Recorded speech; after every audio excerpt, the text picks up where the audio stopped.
Do you have internal talent that you would love for them to stick around and support your organization and grow in your organization?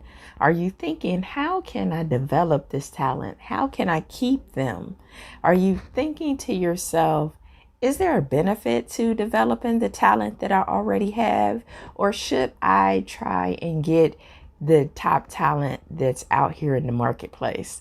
Well, tune in to today's episode where we will give you some practical tips to develop your team and some ways that will save your organization some money. Welcome to the eLABorate Topics podcast, where we focus on lab-specific strategies for medical laboratory professionals. We're proud to be the healthcare detectives that work behind the scenes to get the results needed to influence medical decisions. Let's grow together and jump right into the lab. Hi, friends. Welcome to the eLABorate Topics podcast. It's a weekly podcast that gives you practical leadership and technical strategies that you can use inside and outside of the medical laboratory. If this is your first time tuning in to eLABorate Topics, thank you so much for landing on this podcast. If you could do us a really big favor and share this podcast out to your audience so that they are able to get some of these leadership and technical strategies as well. Myself, Tywauna Wilson, along with my co-hosts, Lona Small and Stephanie Whitehead, are proud to bring you these episodes each week so that you can learn, grow, and develop in your laboratory career. The three of us together has nearly 60 years of laboratory experience. Lona Small serves as your mentor in laboratory operational excellence. Stephanie Whitehead is your laboratory executive mentor. And myself, I serve as your career and leadership mentor. And together, we are bringing you these awesome topics along with our guests who will give you more insight that you will be able to be successful in your career. So let's jump right into today's episode. Today we're going to be talking about a winning formula for you as the manager to be able to develop your internal talent, and also for you as the future manager or emerging leader to think about some things as you are going through your laboratory career that you may be able to advocate for yourself in ways in which you want to be developed. Years ago, a successful career usually meant upward mobility, meaning that you would come into the laboratory. You may start off on the bench as a medical laboratory technician or technologist. You might move up to a lead tech position and then maybe supervisor, manager, and so forth. Ambitious employees will climb the corporate ladder to reach those management positions going through that traditional ladder. But today, fulfilling career paths run in many different directions. There's not a straight line to get to the top of the success ladder. And fewer employees today, as we all know, with the staffing shortage and everything that's happening in our industry with less techs coming into the field, less schools being able to train our professionals, people are not staying at one company for their entire career. But there are some that well, let's say this. They stay at their current employer for several years. And today, several years could be 3 years, could be 5 years, it could be longer. Most workers still value career growth even more than salary and benefits. I know that is kind of surprising to hear for some people because they tend to think that people stay because of the money. And I've talked about this in a previous episode where it's not always about the money. And this is why you need to know your employees and know what's more beneficial to them. Because depending on where they are in their career, it could be about the money, or it could be about some career growth opportunities over the salary. And today, for our leaders in the laboratory, You depend on your staff more than ever, and you want them to feel engaged in their work and using learning and development opportunities to enhance their performance could be a way, especially if the money, the salary is not necessarily an option for your budget or for your department. So you might be thinking, well, how can my laboratory, my hospital, my business cultivate internal talent so that employees contribute at maximum value in their individual roles?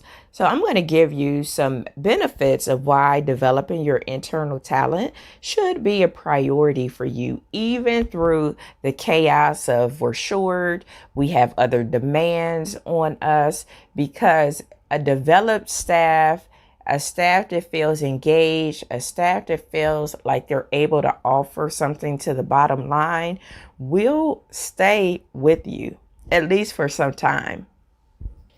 I was recently reading a survey from DDI, and it said that frontline leaders are responsible for more than 80% of an organization's workforce and directly responsible for executing the organization's strategy. And that reminded me of why this topic of developing internal talent is even more important, because in our organizations today, people tend to get promoted from within.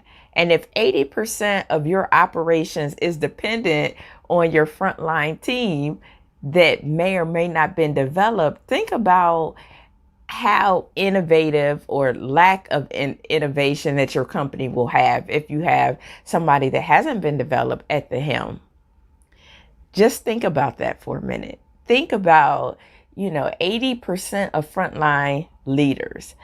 So if your frontline leaders are not being developed, then you know that there is that possibility that the rest of the team, your future frontline leaders or your emerging leaders, are probably not being developed as well. And let's get into these benefits, because I think that's important that we get into the benefits of why that is important.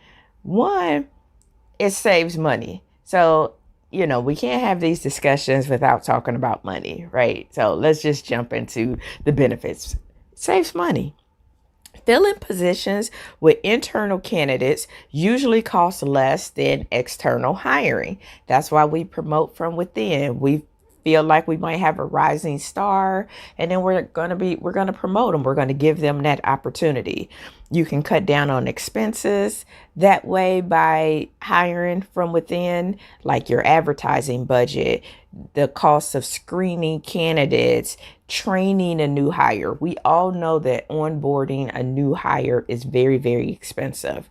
And plus, external candidates tend to want a higher salary or expect a higher salary than somebody who is already on your payroll. So let's think about it from that perspective. So you have an internal person, and if you can develop them, think about the money that you save from that advertising, onboard, and training. You have money right there for their development, if you think about it in that way. Another benefit for developing your internal talent is reducing turnover. High turnover can damage morale and disrupt productivity. It's also very expensive. So I know you all that are into the finance, into the budget, you want the numbers. Here's another one for you. It's too expensive. It's very expensive when you have that turnover. Finding and training a replacement typically costs 2 times or even higher the departing salaries of that employee, according to the Wall Street Journal. Let me repeat that. That's pretty big. Finding and training a replacement typically costs twice the departing employee's salary. And that was according to the Wall Street Journal. So retaining employees longer by showing them they have a future at your company is really a cost savings for you. Again, another reason why we should put time, effort, talent, money into into developing the people that we already have. Reducing that turnover saves money. We are able to then keep top talent. Retention is even more important when you're talking about your high performers. So I'm sure if you are a manager or leader that's listening to this podcast episode today, at some point you have put all of your employees on the grid, with those that are high performers, those that are mid, those that are not performing very well. And you have tried to figure out, okay, what can I do for these high performers? And what you might have done in the past is, well, I'll give them a little bit extra pay. I'll give them a little bit extra incentive. But even if you're not actively searching, here's the thing with your top performers that you may or may not know, that they may be still getting calls from recruiters because they are a top performer. And so it's important for you as the internal laboratory to stay competitive. Think about it as a manager. Typically, you have a high performer, and what do? That person get a lot of the projects, they get a lot of the extra work. And that could be good and bad, depending on the perception of that for them. So this is a reason why you want to develop your internal people so that you can keep your top talent. You don't want to grow your top talent. They are getting some of these skills and then they move on. I mean, it's still a possibility and still a reality, but you want to do what you can to develop them and keep them in your laboratory. The next benefit is reducing your risk. So what happens when a new recruit seems unable to deliver what they promised at their initial interview? We know how interviews go, and we know how people's resumes look on paper. They look excellent. Like they are going to be the hero to change our laboratory around. And that may be true, it may not be true. But when you are cultivating and developing your internal talent, you're less likely to make an unfortunate decision when you're dealing with staff members that you know very well, because you have already groomed them to the way that your laboratory operates. You've already invested time into them. You've already given them resources that they need to be successful. So that's something that people don't think about either, is you reduce your risk. Again, that goes back to money that our laboratories tend to like to focus on. And then the last benefit before we get into some ways that you can cultivate your talent is achieving your goals. Most importantly, talent development enables you to build the team you need for current and future business priorities. Engaged and empowered employees are essential for success. So when you think about expanding your laboratory operations, you think about bringing in new tests. When you think about adding in new instrumentation, when you have engaged and empowered employees, that's going to make that much smoother. So those are all benefits from a manager's perspective that will be helpful. Now, if you're listening to this and you're a future manager or emergent leader, those are things to keep in mind too when you're advocating for yourself on the reason why you want to attend a conference, a reason why you want the company to pay for some continuing education for you. Those are things to think about. Here's the thing. And if you've ever listened to me, if I say, here's the thing, that means there's a nugget that's getting ready to come. So get out your pen and paper and write this down. When you are a future or emerging leader, it's just as important for you to think like a manager, even when you're not in that position, because that's a way that you can be an advocate for yourself.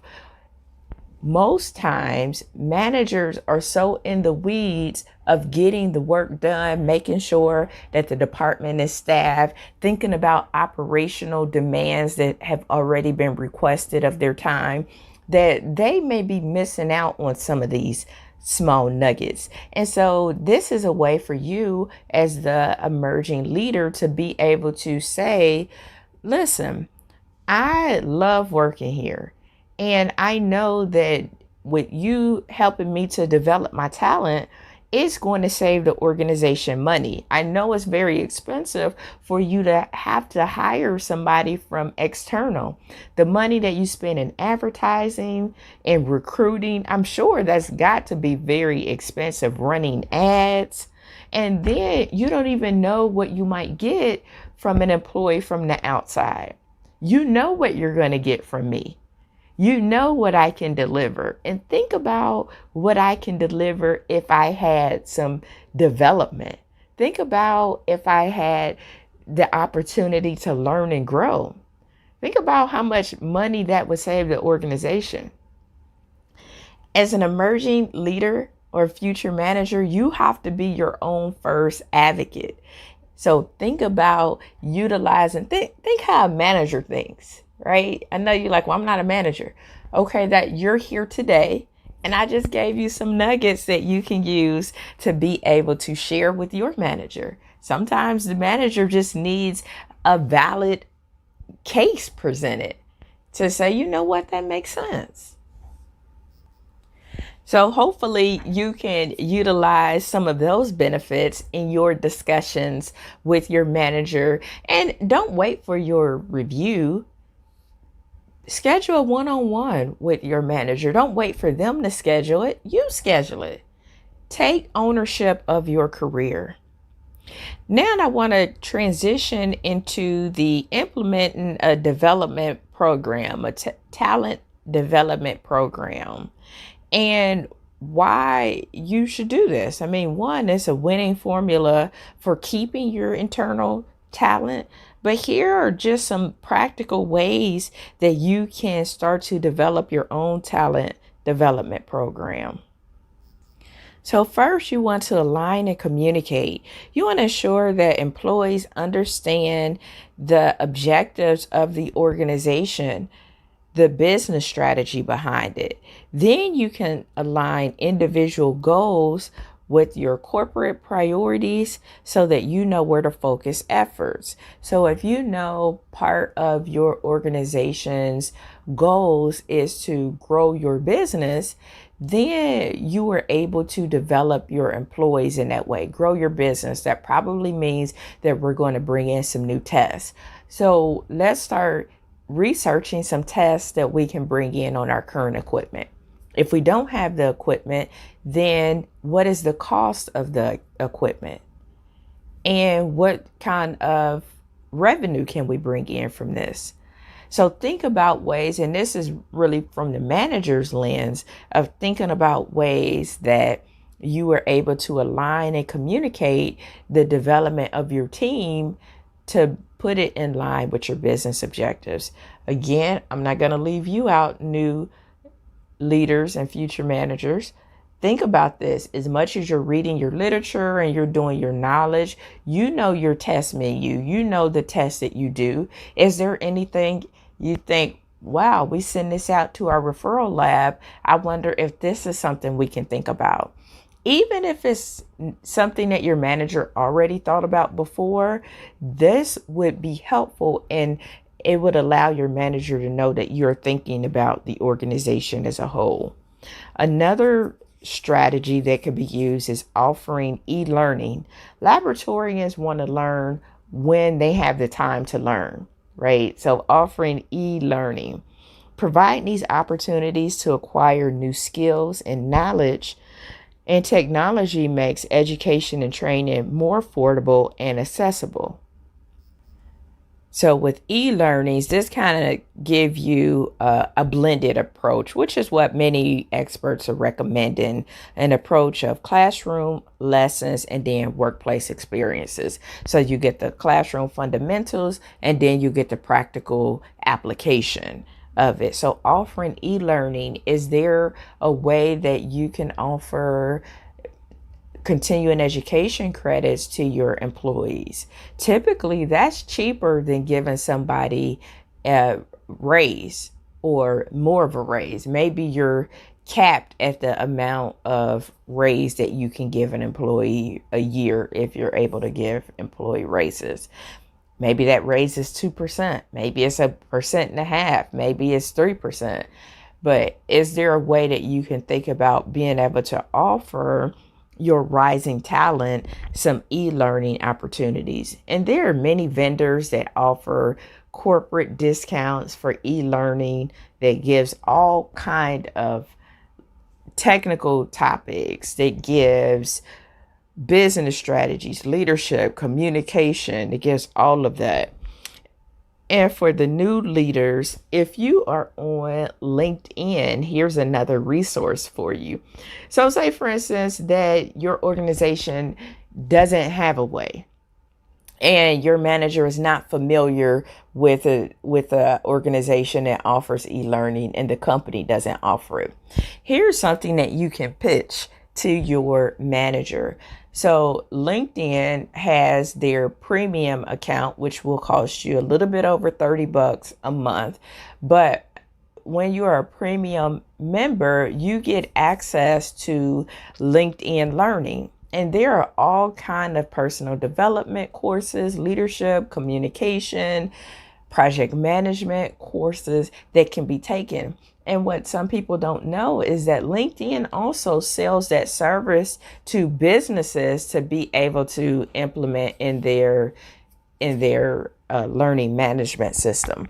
So that's another opportunity where you can position that as an opportunity for you to learn and grow, even if they only paid for you 6 months.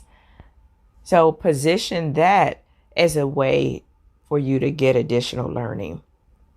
Coaching and mentoring, we're all about coaching and mentoring here. And if you're a part of any of the professional societies, they offer mentoring programs. So the three of us are involved with ASCP, ASCLS, and there are others, but those are the two that between the three of us we are involved in. So mentoring and coaching. But from an organization standpoint, you can create a formal mentorship program and reward employees who provide guidance and support to others, set clear objectives, and measure results. I have been fortunate to participate in a formal mentoring program through a previous employer, and it was awesome.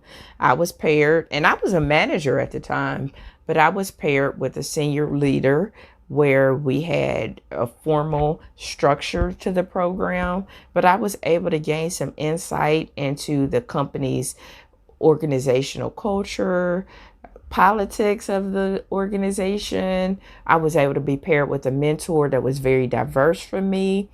And those kind of programs are really low cost from an organization standpoint. So that's a way to develop your talent, is offering some sort of coaching or mentoring program. Coaching, and we've talked about this a few times on this podcast, and I know we have another episode around coaching and mentoring before the end of the year for this podcast and this topic. But coaches, typically only those that are in senior leadership positions get coaches, which is interesting to me because as I read that statistic earlier, more than 80% of organizational success depends on frontline leaders, right? Your managers and future leaders. So having a coach, a career coach, an executive coach for your emerging talent is another way of cultivating that internal talent. Embracing diversity. An inclusive workplace can make your laboratory more competitive and innovative. So learn more about your employees' backgrounds and encourage relationships based on appreciation and respect. There's a lot to be learned from other people. And just looking at somebody on the surface, what school they went to, what degree they might have, what certification they might have. You don't know what wealth of other experience that they're bringing in. So is there a way to cultivate that in the workplace to develop other people in our environment? Again, here that is another low cost strategy. A lot of our medical laboratory scientists and technicians, really medical laboratory professionals in general, are very passionate about what we do, whether that's talking at high schools, whether that is working with our own children and their Girl Scouts or Boy Scouts program, talking about medical laboratory science. That is an opportunity to utilize those presentation skills in the workplace. So that one cultivates them as the presenter, but it also allows other talent to get some insight from their expertise. Another strategy that you can use is recognizing potential. So I always talk about future leaders, emerging leaders. In addition to your high performers who regularly exceed expectations, identify those employees who may have the ability to shine, especially if they move into a different role that leverages their strengths. Remember that performance and potential often overlaps. And this is why having a talent development program is important, and knowing the talent that you have within your own walls. You want to also encourage collaboration. Major accomplishments in the workplace are the result of group efforts. So it makes sense to reward teams as well as individuals. So you want to set team goals. You could use online collaboration tools if you would like, such as Slack is an online collaboration tool. Trello is one, Asana is one, project management tools, and build a sense of shared purpose. That way everybody is able to contribute to the project to be successful. You are allowing other people to participate and shine as part of the project. And then the last strategy that I would give you for implementing a talent development program is broadening your perspective. Overall, identifying and nurturing internal talent requires expanding your own vision. And I know sometimes that's hard when you're in the weeds and you're just trying to get the work done. You're just trying to make sure you have enough team members there to do the work. I understand with bringing in new tests and the business operations issues that come up, but going beyond your own vision to see what you have on your own team. Evaluating employees based on how they can serve your company in the future, as well as how they're performing in their current position right now. So focus on organization-wide goals, especially if you are the manager. And if you are an emerging leader or future manager, then think about these again as ways to advocate for yourself when you are, maybe thinking, I want to go somewhere else, but I really don't want to go somewhere else because I love the organization that I'm working for. I love working with my coworkers. Then you can think about some of these strategies that you can share with your manager of ways that developing the talent will benefit the department or benefit the organization as a whole. So you can mention those strategies like e-learning. You mention strategies like, how this aligns with the communication of the business strategy. You can mention strategies around, mentoring and coaching. Do they know anybody that they can pair you with to serve as a mentor or coach? If your organization doesn't have e-learning, is there a way that the organization may be interested in paying for you to seek a program that's internally and they cover it? But you have to be able to present why that's going to be a benefit to the organization. And here are some ways that I have given you today in being able to do that. So here's the overall takeaway from this particular podcast is making sure that team members have opportunities to develop their skills and progress in their careers. An effective talent development program helps both the staff and the company meets the goals, and it helps you as the manager be successful in your role, and it helps the new future leader get ready for an opportunity before they're already in the position. Because sometimes once you are in the position, it is already too late, because now you are trying to learn the role. Now you're trying to go back on stuff you didn't know. You're trying to find coaches, mentors, and all of that. So here's a way to start to develop before you're even in the role. I hope you were able to get some practical strategies from today's podcast. Don't forget to share this podcast out with anybody you feel could benefit from listening to the episode. Check out previous episodes.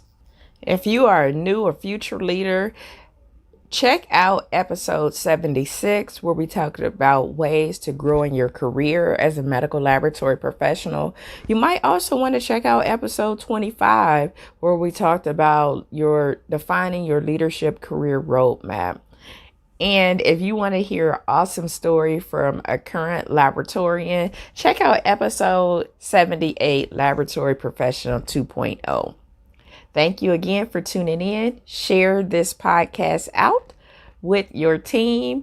Make sure you subscribe so that you never miss an episode. And until next time, have an awesome week.